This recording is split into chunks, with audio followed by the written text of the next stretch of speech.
Welcome back. If you've just joined us, you're watching the news at 10 on Channels Television, coming to you live from Lagos. A reminder of our top stories. Nigeria and Saudi Arabia strategize on stabilizing the oil market as President Buhari restates call for international support against terror. PDP Board of Trustees makes U-turn, joins the governors in support of Ali Modu Sharif as the party's national chairman. Former PDP ministers insist Alhaji Sharif is not fit to lead the main opposition party in the country. And Syrian government and the main opposition coalition accept terms of a ceasefire deal.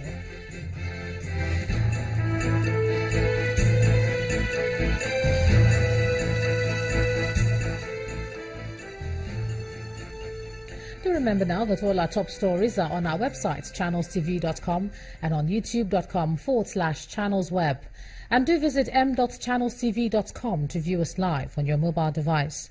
You can also download the Channels TV app for Android, iOS and Windows phones from their respective stores. And we urge you to interact with the Eyewitness feature in the Channels TV app. If you have pictures or videos to share with us, tap the app on your device, swipe to reveal the Eyewitness menu and follow the instructions. Well, let's share with you just some of those pictures that we have. We begin with this one from Jos, the Plateau State capital, showing people our Eyewitness reporters say are candidates printing out their slips ahead of their examinations. And next is this one from Udi local government area of Enugu State, showing the fuel pump price, which our Eyewitness reporter says has gone up to as much as 115 naira. He wants the Department of Petroleum Resources to come to their aid like they did in other states. From Akwa Ibom State comes this picture showing people our Eyewitness reporter say are a batch of corps members protesting non-payment of their state allowances since 2015. They're appealing to the relevant authorities to do something fast. And this picture is from Efun Wari in Delta State, showing electricity cables hanging over a compound where our reporter says children often play. He wants the Power Holding Company of Nigeria to address the situation quickly. And finally is this one from Agbara in Ogun State, showing a man hanging onto the boot of a moving bus. Our Eyewitness reporter wants such acts stopped. Well, thanks a lot for sending in all your pictures, and remember that you too can report events that happen around you. Internally displaced persons have finally vacated public schools within Maiduguri town, where they've been sheltered by the Borno State government. The State Emergency Management Agency is evacuating the IDPs to alternative camps to allow public schools to reopen and commence academic activities.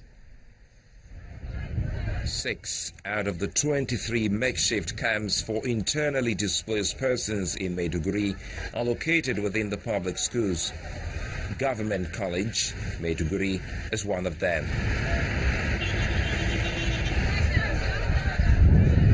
The schools were shut to make room for displaced persons from other local council areas in the heat of the insurgency. This forced about 8,000 school-aged children out of their classrooms. Now the IDPs are vacating the schools.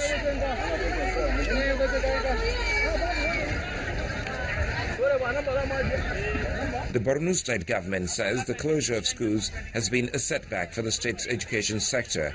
The plan is to get the kids back to the classes as soon as possible. The aim of which immediately after the relocation, these schools will reopen.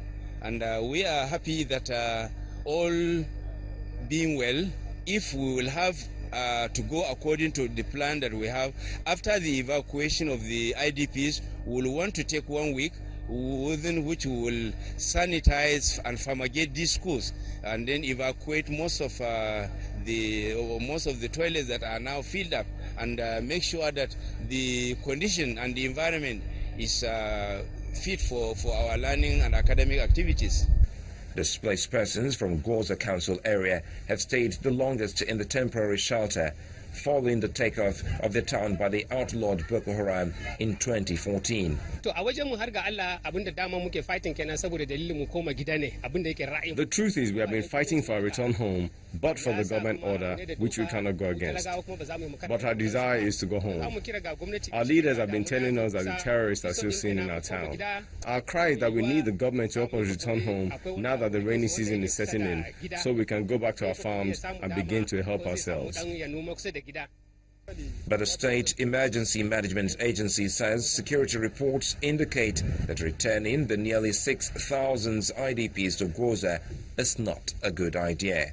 We don't want to go and overstretch the military formation in Goza, because already we have people living in Goza town, and we feel that if we took these people to Goza, it will going to be that bit overstretched. That's why the process will going to be batches. The government will have to go back to Goza and put the infrastructure, particularly all the public institutions. The police must be there, the NDIC, the civil defense, and other basic infrastructure for them to return.